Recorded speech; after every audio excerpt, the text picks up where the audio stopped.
Bueno, queridos estudiantes, espero que vamos a ver ahora este pequeño video. Disculpen que tenga que utilizar este método, pero eh, la tecnología nos ayuda para no tener que perder tiempo innecesario y atrasar los temas.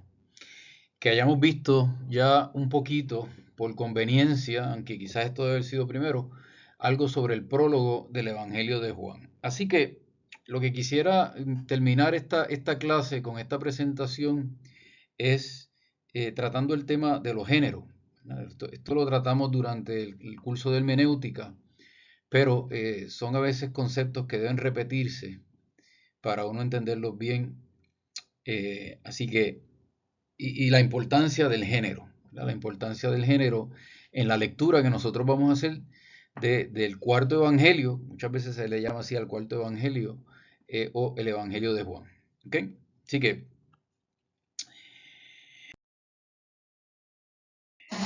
volviendo un poco al número 12, esto otra vez un repaso del curso de hermenéutica, el número 12 de la Dei Verbum, ¿verdad? La constitución dogmática sobre la Sagrada Escritura. Pues ese documento nos recuerda, ¿verdad? Que es un documento importante sobre la Biblia y la palabra de Dios, que habiendo pues hablado Dios en la Sagrada Escritura por hombres y a la manera humana, para que el intérprete de la Sagrada Escritura comprenda lo que él quiso,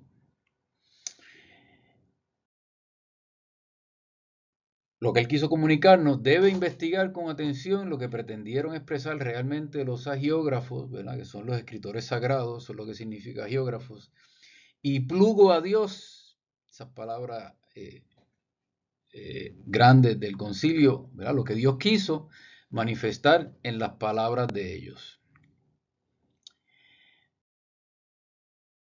Para descubrir la intención de los agiógrafos, entre otras cosas, hay que atender a los géneros literarios, nos dice expresamente este documento de la Iglesia.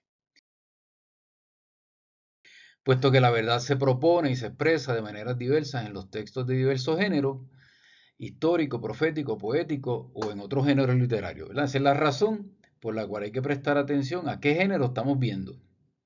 Así que en la Biblia pues hay legislación, en la Biblia hay himnos, en la Biblia hay salmos, en la Biblia hay dichos, en la Biblia hay historiografía, en la Biblia hay mitos, en la Biblia hay leyendas, en la Biblia hay cartas, ¿verdad? Todos esos son pues géneros o subgéneros literarios. Y es bueno saber qué estamos leyendo para entonces nosotros saber cómo debe interpretarse ese género. Continúa diciendo el documento, conviene además que el intérprete investigue el sentido que intentó expresar y expresó el agiógrafo en cada circunstancia según la condición de su tiempo y de su cultura, según los géneros literarios utilizados o usados en su época. Pues, para entender rectamente lo que el autor sagrado quiso afirmar en sus escritos, hay que atender cuidadosamente tanto a las formas nativas usadas de pensar, de hablar o de narrar vigentes en los tiempos del agiógrafo, como a las que en aquella época solían usarse en el trato mutuo de los hombres. ¿Verdad? Así que hay que prestar atención en la manera no solo de haber narrado lo que se narra, sino eh, en la manera, en la tradición verbal, ¿verdad? Solían utilizarse en el trato mutuo de los hombres o en la tradición oral. Como la Sagrada Escritura, hay que leerla, interpretarla con el mismo espíritu con que se escribió para sacar el sentido exacto de los textos sagrados. Hay que entender no menos diligentemente al contenido y a la unidad de toda la Sagrada Escritura, teniendo en cuenta la tradición viva de toda la Iglesia y lo que se conoce como la analogía de la fe, ¿verdad? Así que son dos alas, vamos a decir, de un mismo pájaro. Esta atención al género literario no es solamente una abstracción científica que se toma de manera aislada, sino que también hay que tomarla en cuenta con el espíritu en que fue escrita la Sagrada Escritura, ¿verdad? Que quiere decir que ahí tenemos que tener en cuenta también un concepto importante de la hermenéutica, es que la Sagrada Escritura es inspirada, ¿verdad? Que los escritores fueron los escritores humanos, pero el autor último de la Sagrada Escritura es Dios. Y por lo tanto, ¿verdad? Podemos decir con confianza que lo que está escrito ahí está escrito por Dios. Y eso es un elemento de fe importante. La analogía de la fe es, ¿verdad? Sobre todo en pasajes difíciles, no solamente lo que dice el texto, sino cómo la iglesia lo ha interpretado, cómo la iglesia lo vive.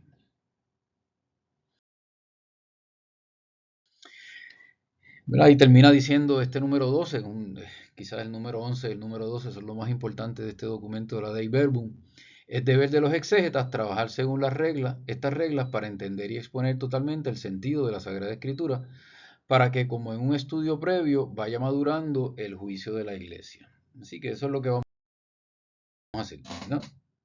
Porque todo lo que se refiere a la interpretación de la Sagrada Escritura está sometido en última instancia a la iglesia, que tiene el mandato y el ministerio divino de conservar y de interpretar la palabra de Dios, ¿no?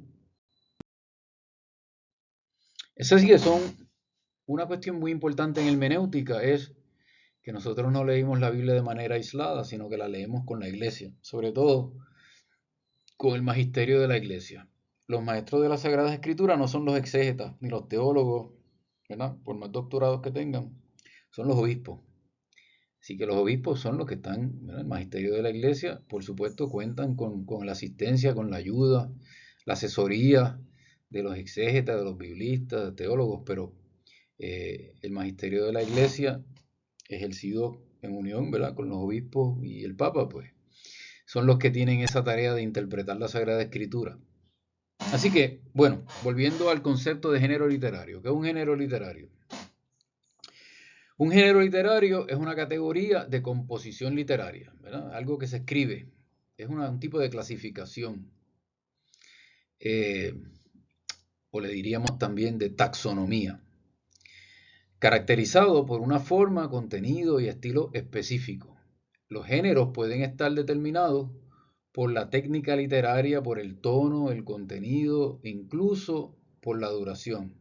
Las distinciones entre géneros y categorías son flexibles y poco definidas, a menudo con subgrupos, ¿verdad? Así que la noción general es que hay un tipo de escrito que se caracteriza porque tienen como unas características, perdonando la redundancia, o algún tipo de datos que lo identifica. Pero hay veces que las líneas que demarcan un género pues son fluidas, ¿verdad? Así que un género a veces choca con otro, o no es tan fácil así como determinar en la Biblia. Bueno, aquí hasta el capítulo 4, versículo 23, llega el género de la legislación, y de ahí en adelante son los dichos, ¿verdad? Hay veces que hay discusión sobre ese tipo de cosas, pero en general, un género literario está determinado porque tiene ciertas características, como dice ahí, en su forma, ¿verdad?, la manera en que se expresa, el contenido que trata y la manera en que dice las cosas. ¿Okay?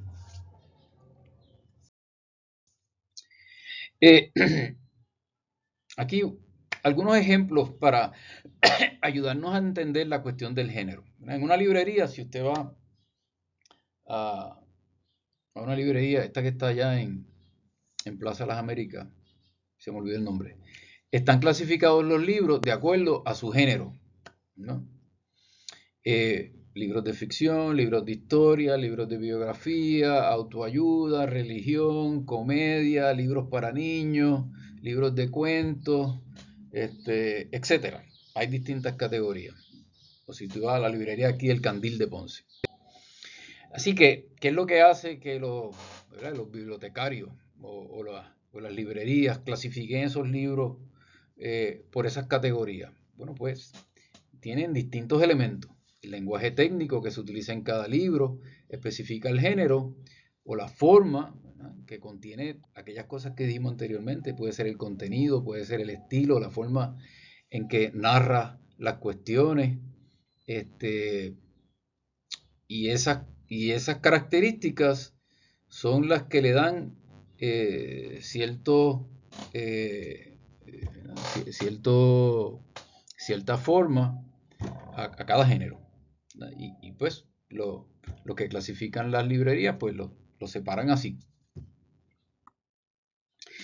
Otra manera de entender los géneros que a veces me parece más actual y quizás para las personas jóvenes más fácil de entender es la música, ¿no? Así que los géneros en la música se clasifica de acuerdo a sus ritmos, su melodía, armonía, tema y algunas otras características.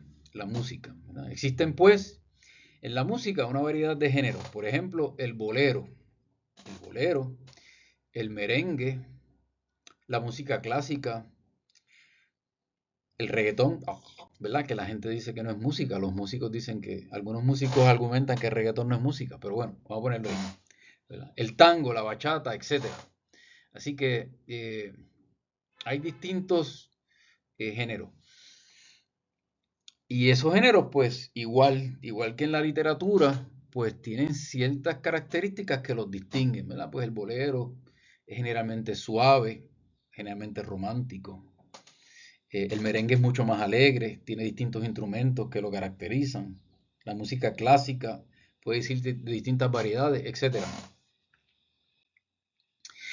Así que la clasificación en géneros nos provee una información útil, puesto que leemos los diferentes géneros con diferentes expectativas, y esa es una parte bien importante, ¿verdad?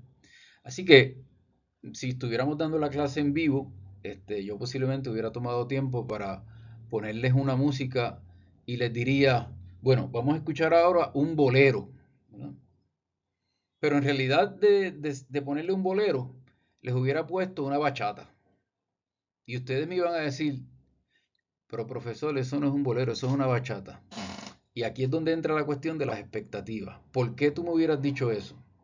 Bueno, porque ya tú en tu mente sabes qué esperar dentro de un bolero, aunque no lo eh, articules o no lo digas, pero cuando ya tú esperas, yo te digo, esto es un bolero, en tu mente se crean ciertas expectativas de lo que contiene esa clasificación o ese género de música.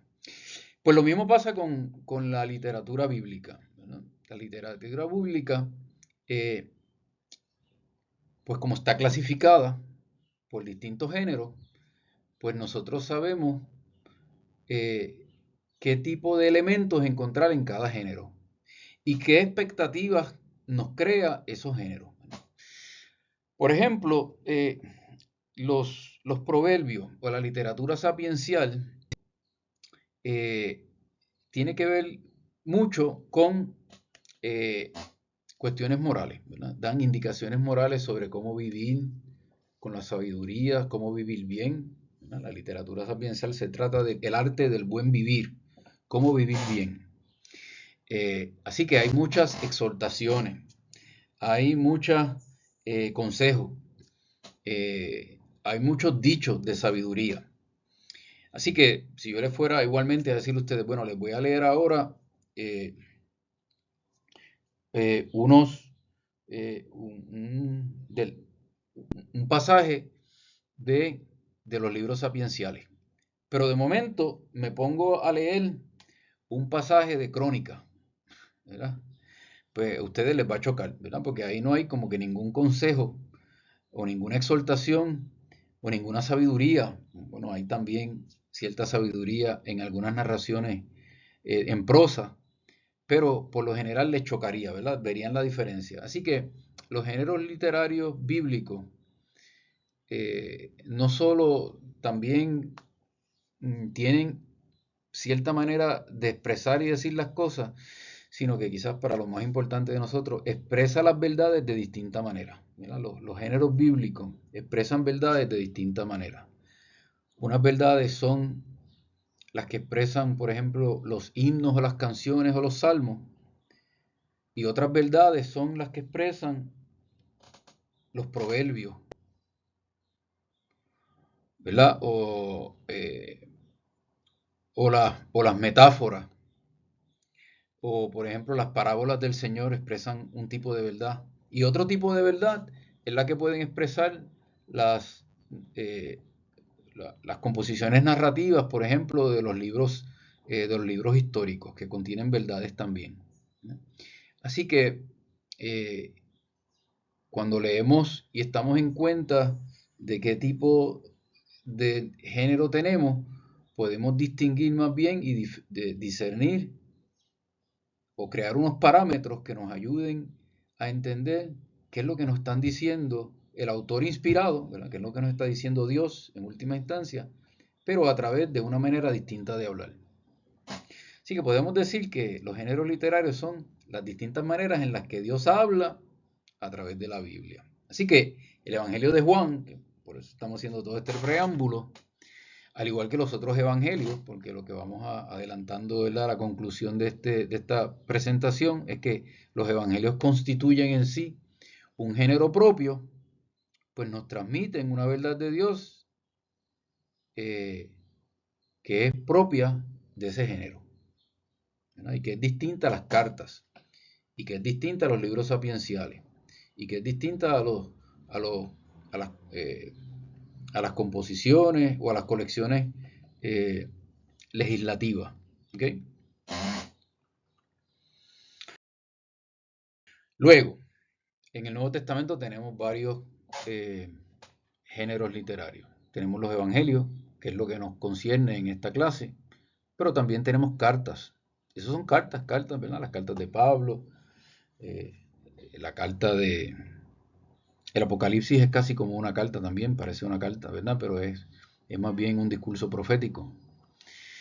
Y el Apocalipsis. El Apocalipsis, aquí es lo que estábamos diciendo, lo que yo estaba diciendo anteriormente, ¿verdad? Que se solapan unas cosas con otras, porque aunque parece como una carta, y de hecho contiene unas cartas al comienzo del Apocalipsis, pero también el Apocalipsis constituye en sí mismo un género, por otras características. Así que podríamos decir, ¿verdad?, que dentro del libro del Apocalipsis hay géneros y hay subgéneros, como vamos a ver más adelante, ¿no? Así que hay subgéneros o formas literarias. Así que aquí depende a veces la clasificación que utilice los literatos o los biblistas sobre cómo desean llamar a estas cosas. Algunos lo llaman a estas cosas subgéneros, algunos le llaman a otras formas literarias. Yo prefiero formas literarias para evitar la ambigüedad eh, y utilizar también, por ejemplo, la palabra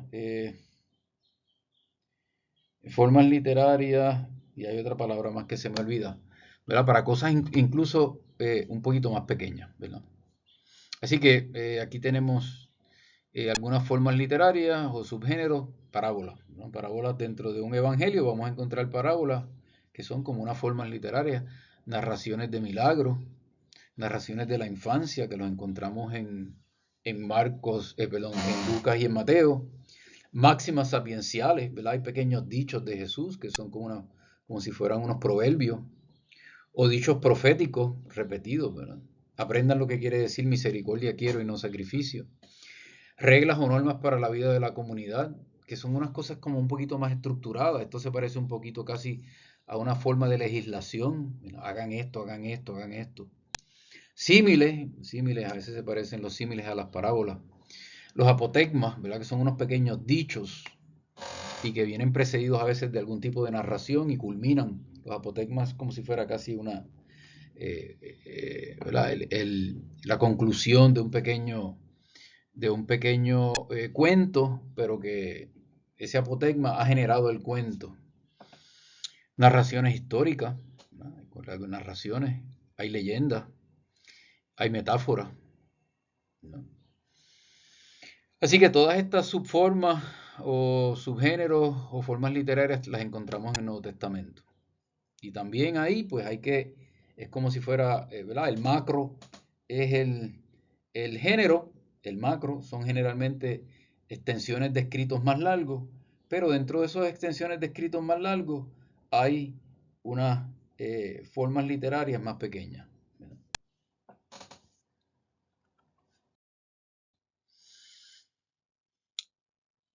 Así que, ¿de dónde vienen los evangelios? Esto que nosotros llamamos un género literario. ¿De dónde se copió? ¿De dónde salieron los evangelistas? ¿Dónde crearon estas historias sobre Jesús? ¿O a qué podemos comparar estas historias de Jesús? Pues bueno, encontramos historias en el Antiguo Testamento. Hay historias, por ejemplo, de David, de personajes, ¿verdad? Porque los evangelios es Jesús, en el Evangelio de Juan, va a ser el protagonista. Todos los demás son actores secundarios. Pueden ganarse un Oscar por actores secundarios, pero siempre son actores secundarios. Juan Bautista es un actor secundario, Nicodemo es un actor secundario, María actriz secundaria, la mujer del pozo, eh, eh, la samaritana también. Así que hay muchos autores o personajes secundarios. Pero Jesús es el principal. Y entonces en el Antiguo Testamento encontramos historias, por ejemplo, de José. Válgate, eso es como por 7 capítulos en el Génesis. La historia, el protagonista es José. Encontramos historias también sobre Moisés en el Éxodo.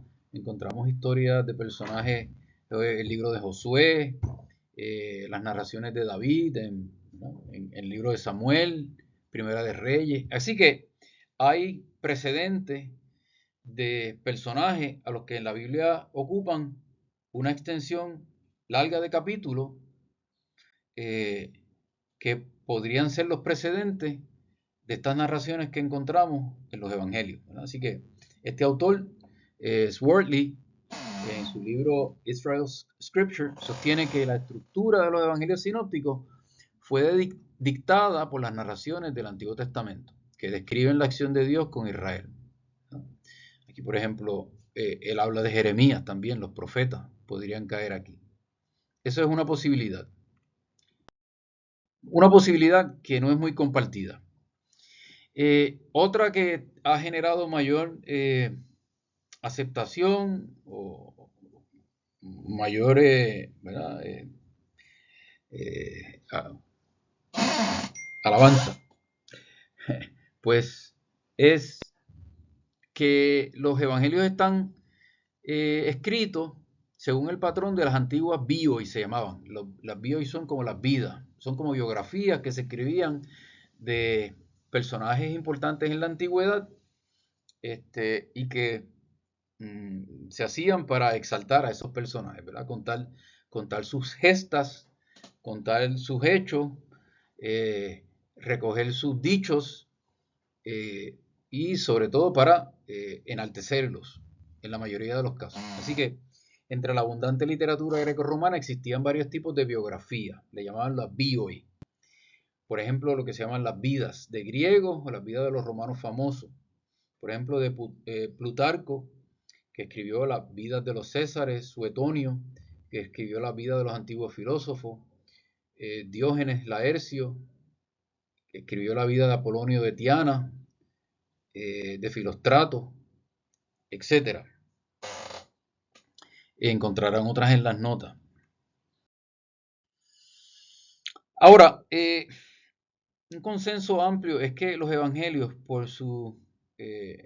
aunque comparte características de estas narraciones del Antiguo Testamento, ciertamente, y comparte características de las vidas de personajes famosos de la antigüedad grecorromana, pero tanto por su propósito, como su contenido, como por su estilo,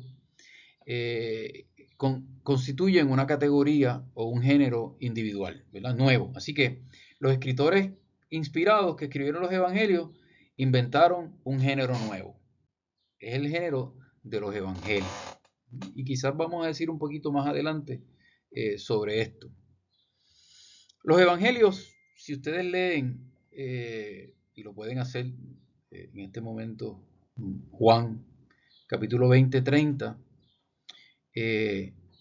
verán ahí, en ese breve, pero muy importante, 30-31, pasaje, que no están escritos solamente para recoger todo lo que Jesús hizo. Así que no son unas crónicas. No está todo lo que Jesús hizo. Ahí no está. Yo no lo creo si no está en la Biblia. Bueno, pues entonces no sé qué hará, ¿verdad? Pero ya los mismos evangelios nos dicen que no todo lo que Jesús hizo, igual que el capítulo 21-25 del Evangelio de Juan, no está ahí. Si quisieran ponerlo todo ahí, no cabría en todos los libros del mundo. Dice ahí un poco hiperbólicamente el autor del Evangelio. Así que esos evangelios no contienen todo. Es una selección inspirada por el Espíritu Santo de aquellas cosas que son importantes. Pero una de las cosas que son importantes de los evangelios y que dice tanto el 20, 30, 31 como el 21, 25 es que están escritas para persuadir, ¿verdad? Así que dice ahí, lo voy a leer de aquí de mi Biblia, ¿verdad? Para citarlo correctamente. El 20:30 dice: Jesús realizó en presencia de los discípulos otros muchos signos que no están en este libro. Estos han sido escritos para que crean que Jesús es el Cristo, el Hijo de Dios, y para que creyendo tengan vida en su nombre. Así que la intención del autor es una intención, le llaman retórica, porque la intención es persuadirnos para que creamos de que Jesús es el Cristo. Es un dato breve pero muy importante. Capítulo 21-25,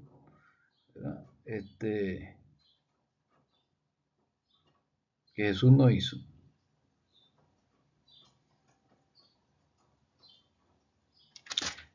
Y dice en el 21, capítulo 21-24, este es el discípulo que da testimonio de estas cosas y que las ha escrito, y nosotros sabemos que su testimonio es verdadero, ¿verdad? Así que la cuestión de la verdad y el testimonio también tienen que ver con la persuasión. Así que los evangelios están escritos para persuadirnos. Eso es importante por muchos factores, especialmente la cuestión, no la hemos visto tanto, pero la hemos mencionado, en el siglo pasado, los finales del siglo XVIII, siglo XIX, siglo XX, una discusión enorme, libros y libros y libros, todavía se están escribiendo libros y libros sobre el Jesús histórico, el Jesús histórico. Si yo no lo he mencionado, lo mencioné en la clase de sinóptico, pues existió una gran discusión sobre la cuestión del Jesús histórico o el Cristo de la fe.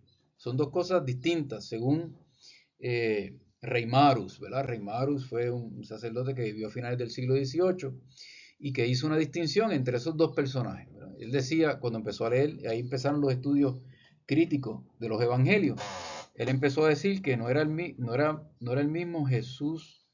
El Jesús histórico había sido el Jesús que había vivido, ¿verdad?, en Nazaret, en la Palestina, en el primer siglo.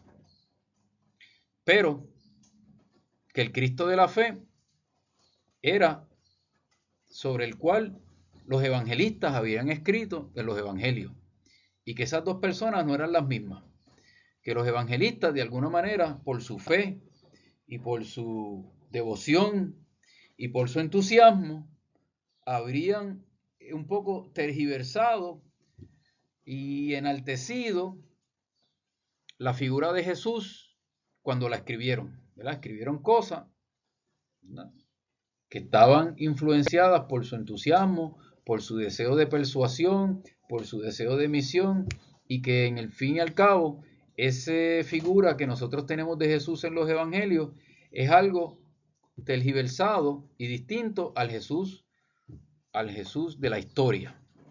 Y entonces esa discusión siguió hasta nuestros días, todavía hay gente discutiendo eso. Bueno, ¿verdad?, para abreviar toda la historia, pues la iglesia, y luego le puedo hablar, ¿verdad?, sobre los documentos que poco a poco han ido surgiendo sobre eso, sobre todo de la Pontificia Comisión Bíblica, pues no es así tan exagerado, ¿verdad? Ciertamente los evangelios van a reflejar una visión de Jesús posterior a los hechos. ¿Verdad? En el caso, por ejemplo, de Marcos, que está más cerca de los hechos, quizás unos 30, 35, 40 años después de los hechos. Mateo, pues 45, 50, Lucas, 50, 55, y posiblemente el evangelio que estamos estudiando es el que más lejos está de los hechos históricos, ¿no? Es el evangelio que es escrito 50, 60, 65 años después de la resurrección del Señor. Por lo tanto, cuando estábamos hablando de una de las características distintas de este evangelio a los evangelios sinópticos, es que este evangelio es mucho más reflexivo, lo vamos a ver, ¿verdad? Es como de más tiempo, ya las cosas han pasado, y por lo tanto el evangelio, ¿verdad? El evangelista se sienta para atrás y un poco reflexiona sobre las cosas que han pasado, como un viejo que mira hacia atrás y que ve el significado de las cosas, pero desde otra perspectiva. Por eso algunos dicen que el Evangelio de Juan es el Evangelio más histórico, no el menos histórico, el más histórico. Vamos a ver que, ¿verdad? Uno de los temas más adelante, vamos a hablar de que este siempre ha sido considerado un Evangelio simbólico, en detrimento de la cuestión histórica, y por mucho tiempo fue marginado, eh, y había muchos prejuicios contra el Evangelio de Juan porque se consideraba que no era un Evangelio muy histórico, era más simbólico. Pero en las últimas décadas, ¿verdad? Se ha reevaluado ese juicio, y se ha matizado. Y ciertamente es un evangelio que contiene muchas cuestiones simbólicas. Es un evangelio un poco enigmático en su manera de decir las cosas, pero no deja de ser histórico, no deja de transmitirnos, y de hecho se ha probado, ¿verdad? Que incluso en algunos datos más históricos que los sinópticos. Eh, Así que el juicio de la iglesia, ¿verdad? Ciertamente este Evangelio de Juan es el que está más retirado de los hechos, nos cuenta las cosas de otra manera, con una profundidad mayor, pero no deja de ser un Evangelio histórico. Y esa brecha que se puede uno crear de manera un poco eh, académica o abstracta entre el Jesús de la fe, entre el Jesús de la historia y el Cristo de la fe, pues es válida, en cierto sentido, ¿verdad? Los evangelios no son historias en el sentido moderno, ¿verdad? La historia fue casi una ciencia que se inventó siglo XIX, recientemente, porque la historia, como nosotros la entendemos hoy en día, pues tiene que cumplir con ciertos datos que tienen que ser corroborables y tienen que ser verificables y tienen que cumplir básicamente con la epistemología de la ciencia, ¿verdad? Es una materia científica, y si no hay datos y si no se puede corroborar y si no hay evidencia, pues no es historia. Pero bueno, la historia existía desde antes de los evangelios. Lo que pasa es que no era una historia así tan científica como la que se ha desarrollado hoy en día. Si ustedes leen, por ejemplo, el segundo libro de Macabeo, el capítulo 2, pues van a encontrar ahí que el autor está resumiendo los 5 libros de Jasón. Segundo libro de Macabeos, capítulo 2, lo pueden leer, eso lo leemos en Hermenéutica. Y él dice, yo no me voy a poner con todas las cuestiones de la historia, ¿verdad? Porque la historia, eso tiene muchos datos, eso es muy complicado, tiene muchos números. Para el que le guste eso, pues que se lea los 5 libros de Jasón. Yo voy a resumir todo eso en un solo libro, ¿verdad? Que es el segundo libro de Macabeo. Y él esperaba que le diéramos las gracias, así que le estamos agradecidos al autor del segundo libro de Macabeo. Así que la historia existía. Lo que pasa es que la historia es historiografía bíblica, ¿verdad? La historiografía bíblica no es una cosa así como la de hoy en día. Eso es importante porque en el pasado, por toda esta cuestión del Jesús de la historia y del Cristo de la fe, se menospreció y se cuestionó y se devaluó el valor histórico de los evangelios, porque decían, no cumple con los criterios de la historia. Por supuesto, no cumple con los criterios de la historia moderna. Pero es que los evangelios no son historia moderna, ¿no? Los evangelios son eso mismo, evangelios. Pertenecen al género de los evangelios. Y por lo tanto, uno de los subgéneros que contiene, ¿verdad? Es la historia, contiene mucha historia, los evangelios. Pero no todo es historia. Y eso lo vemos, ¿verdad? Porque si nos vamos a esos criterios bien estrictos, pues si comparamos Juan con Marcos y comparamos Marcos con Mateo y comparamos Mateo con Lucas y Lucas con Juan, pues vamos a ver que hay divergencia. Eso llevó a que muchos críticos de la Biblia en el siglo pasado, ¿verdad? Los 2 siglos anteriores, dijeran, ve, Juan dice una cosa, Lucas dice otra, Marcos dice otra, Mateo dice otra, por lo tanto no es histórico, todo es mentira, todo es fabricado. Pues no, ¿verdad? No cumple con esos criterios. Son evangelios, el género que vamos a estudiar, los evangelios. Y por lo tanto, los evangelios no están preocupados de la minucia, de las cosas pequeñas, del detalle específico, ¿verdad? De las que si habían los dos ladrones estaban calumniando a Jesús, como dice Mateo en el capítulo 25, me parece que es,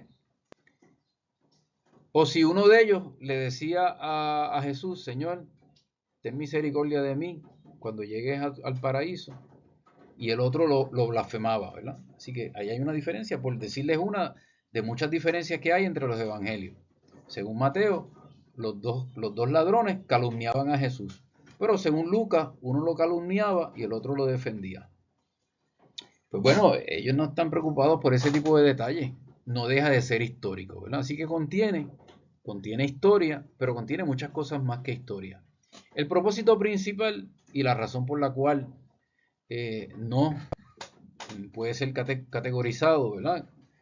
Es todo, como una historia, como muchos otros libros de la Biblia, es porque la función es persuadir, ¿verdad? Los evangelios, como dice ese documento de la Dei Verbum del Concilio Vaticano II, nos transmiten una verdad para nuestra salvación,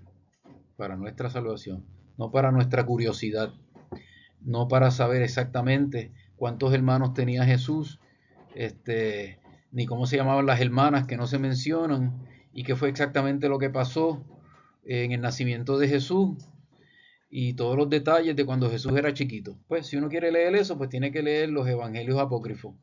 Y los evangelios apócrifos no son ni inspirados ni canónicos, y hay muchos, ¿no? Pero como lo que la iglesia dijo, lo que es normativo y lo que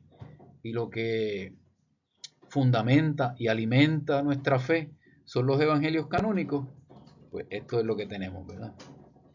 Muy bien. Entonces, el pasaje este que acabo de leer, me adelanté, pero es un pasaje muy importante para interpretar no solamente el género del evangelio de Juan, sino también el género del evangelio de los demás evangelios. Algo parecido a esto también lo encontramos en Lucas, ¿verdad? Lucas también dice, ¿verdad? Puesto que muchos han intentado narrar ordenadamente las cosas que se han verificado entre nosotros, tal como, así que primero que nada, Lucas nos dice, hay mucha gente que ha escrito sobre esto, pero yo voy a escribir sobre esto también. Tal como nos dicen que en la antigüedad habían como 30 evangelios. Tal como nos las han transmitido los que desde el principio fueron testigos oculares y servidores de la palabra. Así que esto no fue una cosa que se inventó cualquiera. Estos fueron testigos oculares y servidores de la palabra. He decidido yo también, después de haber investigado diligentemente todo desde los orígenes, ¿verdad? Así que no fue también, fue una cosa que él le dedicó tiempo. Escribírtelo por su orden. Quiere decir que los demás él entendía que habían escrito un poco desordenadamente. Y él dice, yo lo voy a hacer mejor. Ilustre Teófilo. Y entonces aquí empata con Juan. ¿Para qué está escribiendo Lucas? Para lo mismo que está escribiendo Juan, y para lo mismo que escribió Mateo, y para lo mismo que escribió Marco, aunque no nos los dijeron. Para que conozcas la solidez de las enseñanzas que has recibido, ¿verdad? En otras palabras, para persuadir, ¿verdad? Para persuadirnos, para que confirmar nuestra fe. Una vez más, no está escribiendo solamente, no en oposición a eso, ¿verdad? Pero no es la razón principal, para satisfacer nuestra curiosidad y para incluir todos los datos. Dice que lo va a escribir mejor que los demás. Y Lucas, ¿verdad? Que es Lucas Hechos, era una sola obra que se dividió en dos. Y vamos a ver los hechos, bueno, aquí en esta clase no, pero en el curso de sinóptico vemos los hechos de los apóstoles. Tiene mucha historia, ¿verdad? Es la única historia antigua de la iglesia canónica.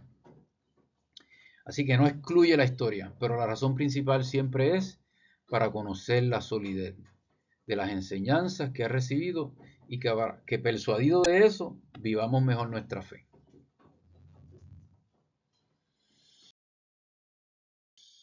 Entonces,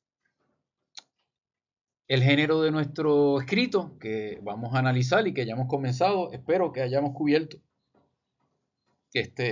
algo sobre el prólogo y que continuaremos viendo, es el género de los evangelios. Y los evangelios tienen estas características propias que he mencionado.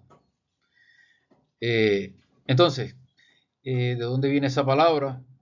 Ustedes sepan, posiblemente saben, ¿verdad? Aunque en la época del Nuevo Testamento el vocablo griego evangelion, buena nueva o noticia, no se refería a un libro o a un escrito, sino que era una proclamación o mensaje.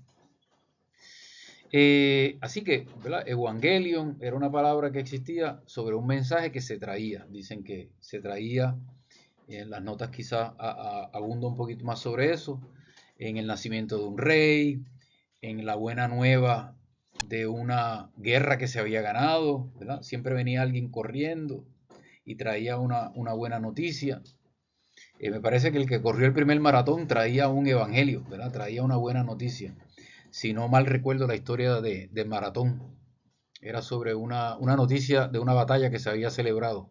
Así que siempre hay gente que llega, ¿verdad? Con chisme, y cuando llegan con buenas noticias, pues era evangelion, buena noticia. Pues esa palabra que ya existía la utilizaron los evangelistas, ¿verdad? Y la iglesia primitiva para caracterizar el mensaje